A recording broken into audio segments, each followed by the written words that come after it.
Have you ever pondered why some individuals in America consistently amass wealth, while others remain trapped in the cycle of living paycheck to paycheck? The answer lies not in luck, nor does it hinge solely on earning a substantial salary. Instead, it revolves around a fundamental principle that many overlook, a principle that could be the key to financial freedom. Let's delve into this concept with a simple question.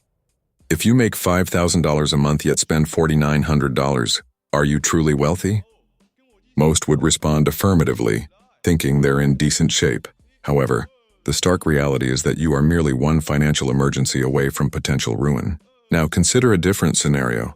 Someone earning $3,000 monthly but spending only $2,000. Who is genuinely paving the way to wealth? The latter has the advantage. Why? Because the essence of wealth lies not in your earnings but in your savings and investment strategies. This principle leads us to the pivotal rule: pay yourself first.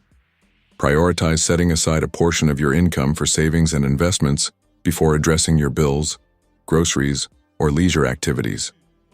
Despite the relatively high average incomes in the U.S., ultimately wealth building requires patience, consistency, and informed decision-making over time.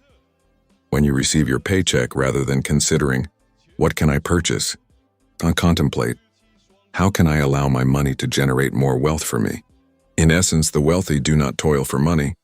Instead, they empower their money to work for them.